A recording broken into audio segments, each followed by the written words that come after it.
இன்றைக்கி நம்ம பார்க்க போகிறது மேக்ஸ் அப்படின்ற ஒரு கன்னட படத்தை பற்றி பார்க்க போகிறோம். இந்த படம் வந்து தமிழ் டப்பிங்லேயே வந்திருக்குது. இந்த படத்தினுடைய கதை நான் பார்க்குறதுக்கு முன்னாடி என்னுடைய சேனலை இது வரைக்கும் சப்ஸ்கிரைப் பண்ணாதவங்க சப்ஸ்கிரைப் பண்ணுங்கள், லைக் கமெண்ட் ஷேர் பண்ணுங்கள். வாங்க இந்த படத்தினுடைய கதை என்னான்ட்டு பார்ப்போம்.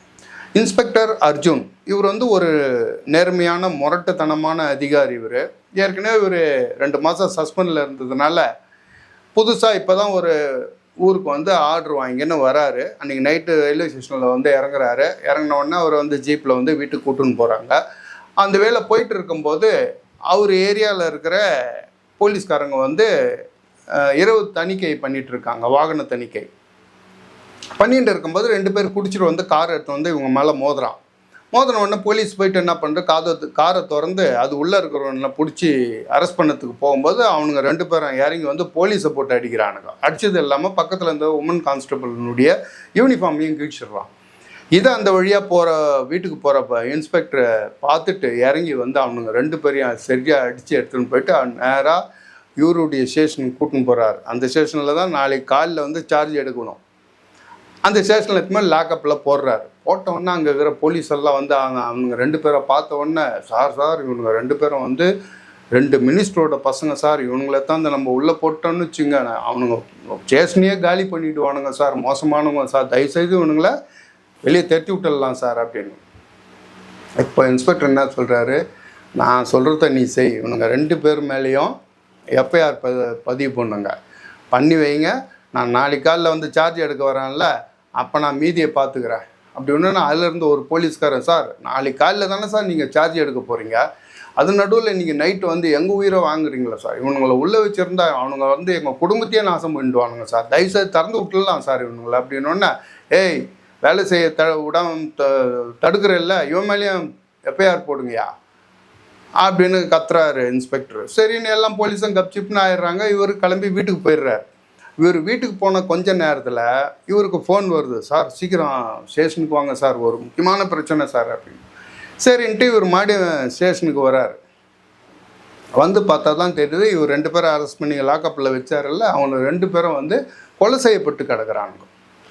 இப்போ போலீஸ் அங்கே இருக்கிற போலீஸ் இதெல்லாம் இவர் இன்ஸ்பெக்டர் கேட்குறாரு, என்ன ஆச்சு, இவங்க 2 பேர் லாக்கப்பில் தானே போட்டு வச்சுட்டு போனேன், என்ன பண்ணீங்க, என்ன ஆச்சு, என்னன்னா ஏன்னா எனக்கு தெரியல அப்படின்றான்.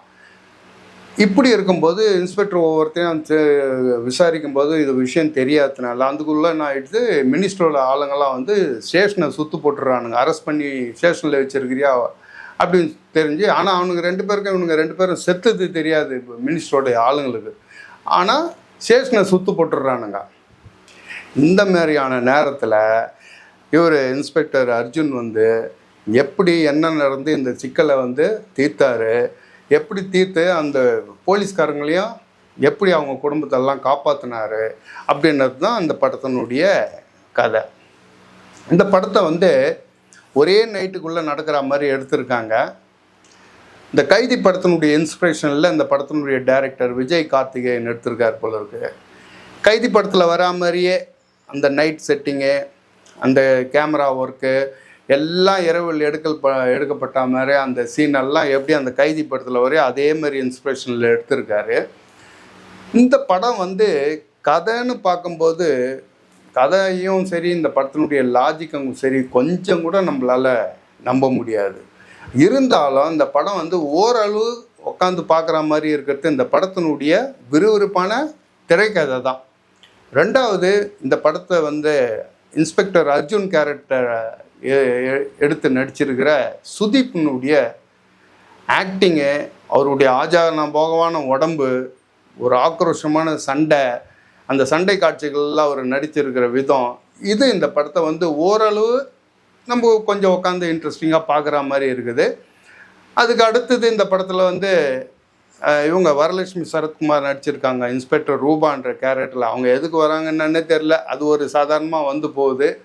அதுக்கு அடுத்தது முக்கியமாக சொல்லணும்னா நம்ம ஒரு இளவரசர் இந்த படத்தில் நடிச்சிருக்காரு. அந்த கைதி படத்தில் எப்படி ஒரு ஹெட் கான்ஸ்டபிள் கேரக்டர் வரணும், அதே மாதிரி ஒரு கேரக்டர் இதில் இளவரசுக்கு கொடுத்துருக்காங்க. ஒரு நல்ல கதாபாத்திரம் அது.